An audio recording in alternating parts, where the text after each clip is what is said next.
Regional 360. Noticias para todos los peruanos. Y ya en el último tramo lo acorralaron allí entre 6 personas.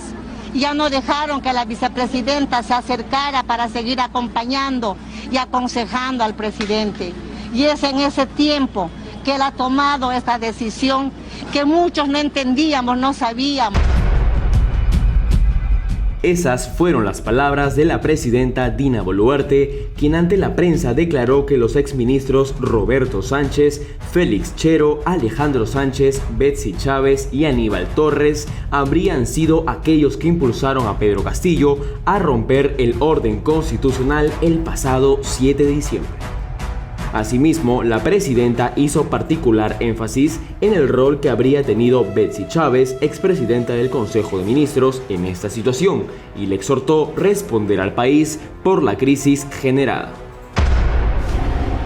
Por otro lado, mientras supervisaba el estado de salud de una niña que sufrió daño en su ojo tras las protestas en Andahuaylas y que se encuentra hospitalizada en el Instituto Nacional de Oftalmología de Lima, la presidenta Dina Boluarte sostuvo que está trabajando con la Comisión de Constitución del Congreso para un posible adelanto de elecciones en un periodo más corto de lo planteado, es decir, antes del 2024. Finalmente, respecto al accionar de las fuerzas del orden ante las violentas protestas y desmanes registrados en diversos puntos del país, la presidenta Dina Boluarte afirmó que no se usará armas letales ni siquiera perdigones de goma. Consecuencias de las marchas. Desde el inicio de las protestas, las MIPES están siendo las más afectadas, con pérdidas de hasta 300 millones de soles a nivel nacional. Según proyecciones de MIPES Unidas del Perú, esta complicada situación estaría haciendo perder al país un aproximado de 2.000 millones de soles en las campañas por las fiestas de fin de año. Asimismo, Daniel Hermosa, director de MIPES Unidas del Perú, indicó que la crisis desmotiva el consumo y la expectativa que tienen muchos emprendedores de vender ha disminuido. El sector turismo interno, el sector pecuario y agrícola son sectores que se ven afectados por las paralizaciones y bloqueos de vías que se han desarrollado en diferentes zonas del país. Las regiones que vienen presentando mayores pérdidas económicas por la situación de convulsión social son Apurímac, que viene perdiendo 2 millones de soles al día, y Arequipa, donde las ventas de distintas campañas comerciales de fin de año se han visto afectadas en un 40%. En ese sentido, se necesita el trabajo conjunto del Poder Ejecutivo en implementar medidas que restablezcan el orden en el país y evitar más pérdidas económicas. Regional 360. Noticias para todos los peruanos. Tras intentar alterar el orden democrático y efectuar un golpe de Estado que le costó su detención en la Diroes por 7 días, el juez supremo César San Martín declaró infundado el recurso de apelación que presentó la defensa del expresidente Atencio Sotomayor, la cual solicitaba su inmediata liberación. Es decir, el expresidente golpista tendrá que cumplir con la prisión preliminar dictada por 7 días, la cual llegaría a su término este jueves. Durante la audiencia, el juez supremo precisó los cargos de su delito de rebelión e indicó que no solo se entiende por el uso de armas, sino también por la acción de despojar del cargo a personajes que ejercen representación en el poder o en impedir que realicen las facultades que constitucionalmente se le otorgaron.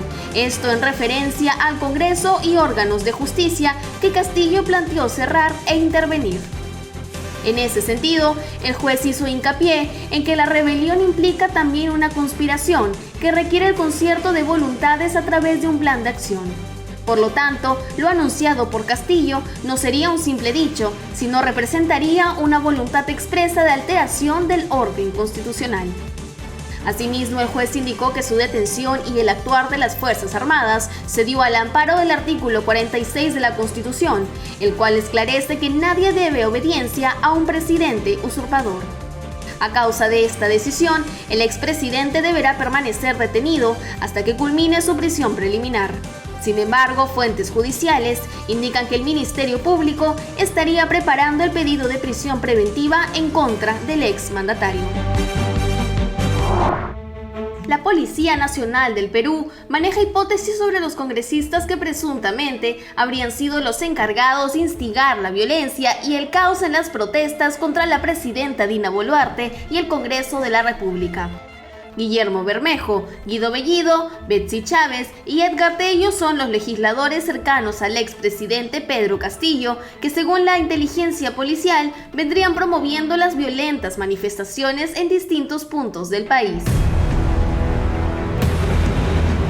El ministro de Defensa Alberto Otárola indicó que desde su estancia en un hotel de lujo en Ica, Guillermo Bermejo habría asusado a gremios de agricultores a generar y propagar el caos en el sector, en protesta al gobierno de Boluarte. Y es que según un reporte policial, Bermejo llegó a la ciudad de Ica el mismo día que se iniciaron las revueltas.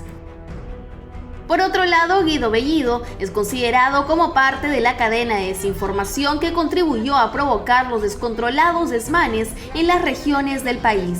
Como se recuerda, Bellido aseguró que Castillo le dijo no recordar por qué brindó el mensaje a la nación donde anunció el golpe y sostuvo que el expresidente habría sido drogado. Sobre Betsy Chávez, agentes policiales refirieron que instiga e incita a la violencia en sus pronunciamientos públicos. Para los agentes, esto se evidenció en las protestas y bloqueos de la carretera en Tacna, región que es representada por la ex premier. En el caso del congresista Edgar Tello, la Policía Nacional ha señalado que estaría implicado en el financiamiento de las protestas a nivel nacional. Hipótesis que nos acercan a una realidad latente y lamentable de una democracia sitiada. La noticia que importa en tu región desde Lima y todos los rincones del país. Regional 360.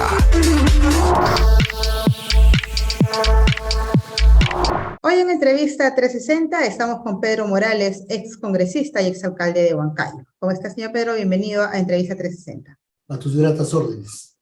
Se abrió el debate frente al pedido de adelanto de elecciones. El cumplimiento de la Constitución nos obliga a una votación de 87 votos como mínimo del número o del universo, del número legal de congresistas, que es 130, en 2 legislaturas anuales. Esto significa que si se puede tratar hoy día, la legislatura va a terminar a fines de este año, a la siguiente legislatura que se inicia en el mes de marzo, debería hacerse la siguiente votación. Si en esas 2 legislaturas se obtienen 87 votos como mínimo, entonces la Constitución estaría reformada. Y una de las formas, ¿no?, que se plantea, y como lo hicimos nosotros el año 2000, es la introducción de una disposición transitoria complementaria que determine la disminución del periodo. Yo pienso que en estos días la demanda, ¿no?, es muy emotiva, me parece revanchista, y me atrevo a decir que realmente esto es lo que querían los extremistas, ¿no?, los violentistas, ¿no?, tener el país en una situación de zozobra, de violencia, ¿no? Y hay, me parece, 4 muertos que se lamenta mucho, pero realmente los violentistas siempre y a través de la historia y en el Perú han querido que las protestas tengan 1 o 2 víctimas mortales para que sean más contundentes.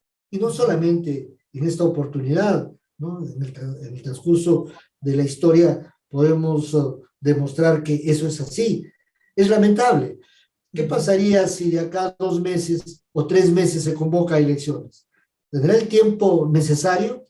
Y si seguimos dentro del marco constitucional, el marco constitucional tiene leyes de desarrollo constitucional que se tienen que cumplir. Por ejemplo, que un proceso electoral no debe durar menos de 270 días. Deberíamos hablar no solamente de una reforma de las leyes de la Constitución para permitir que el periodo presidencial se acorte y que se pueda generar esta nueva convocatoria de elecciones, sino además hablamos de una reforma política, porque se necesita poder plantear algún marco correcto para que las cosas que han venido pasando no se repitan.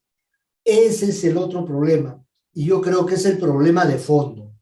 Seguimos presentando candidaturas que no ofrecen la mínima garantía de solvencia ética, moral, ni profesional. Pruebas, por ejemplo, en mi departamento, han votado y ha ganado un señor que tiene 30 denuncias penales, ¿no? Y eso es a nivel nacional. Así, con esa mochila, que realmente da vergüenza, ¿no? Hay congresistas, pero aparte de esa mochila, tienen, ¿no?, la otra de la incapacidad y la mediocridad. Y todo eso también ha llegado al Poder Ejecutivo. Entonces, si adelantamos las elecciones, como que están quemando carros, están haciendo, que no son otra cosa que violentistas, yo no creo que la población que ve con preocupación y que también quiere que se cambie o que se vayan todos, puedan, ¿no?, hacer sentir su protesta quemando la propiedad privada, por ejemplo. No creo. Aquí hay una gran dosis de violentismo, de gente conocida, y seguramente los que estuvieron, ¿no?, en las filas del terrorismo no han cambiado y están reverdeciendo, entre comillas, sus laureles. Pero en todo caso, ¿no?, pedir que sea de aquí a 4 meses, o de 5 meses, o 6 meses, con el mismo marco legal, es un subsidio. Grave denuncia. De acuerdo con el exministro Rubén Vargas, el expresidente golpista Pedro Castillo dirige las protestas violentas desde prisión. Según las declaraciones de Vargas, Pedro Castillo tendría un celular con el que se estaría comunicando con los personajes relacionados a los actos violentos registrados durante esta última semana. Tengo información recurrente respecto a las coordinaciones que estaría realizando el propio Pedro Castillo desde su celda a través de un teléfono celular. Y esta comunicación que estaría teniendo Pedro Castillo es con personajes que están directamente vinculados a los actos violentos que estamos ahora observando en distintas regiones del país. Asimismo, el exfuncionario exigió una rápida intervención por parte del Ministerio Público y de la Policía Nacional para corroborar esta información. Teniendo en cuenta los últimos acontecimientos, se espera que tanto el gobierno de Dina Boluarte como el Congreso puedan dar soluciones efectivas para detener la ola de violencia que tanto afecta al país.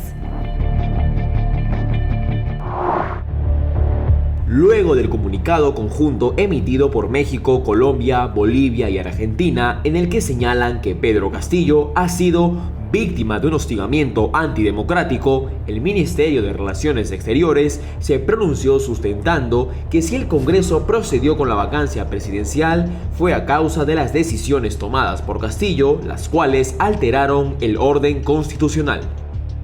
Del mismo modo, Cancillería recordó que durante el mensaje del exmandatario, él intentó disolver el Parlamento e intervenir el Ministerio Público, Poder Judicial y la Junta Nacional de Justicia, que son órganos autónomos donde el Ejecutivo no puede interferir. Asimismo, el Ministerio de Relaciones Exteriores, ubicado en la Casa Torre Tagle en la ciudad de Lima, también añadió que después del intento de perpetrar el golpe de Estado por Castillo, el 8 de diciembre se pronunció la Comisión Interamericana de Derechos Humanos, reconociendo la actuación de las instituciones en defensa de la democracia. Finalmente, Cancillería reafirmó su compromiso con el respeto de los derechos humanos de todas las personas del territorio peruano, incluyendo los de Pedro Castillo. Un 14 de diciembre de 1966 falleció el intelectual y diplomático Víctor Andrés Belaúnde. Fue un pensador, jurista, político y diplomático peruano, quien también es considerado como uno de los personajes más influyentes en la reflexión de la sociedad peruana, junto con Víctor Raúl Haya de la Torre y José Carlos Mariátegui. Además, Belaúnde llegó a ocupar la presidencia de la Asamblea General de las Naciones Unidas. Regional 360. Noticias para todos los peruanos.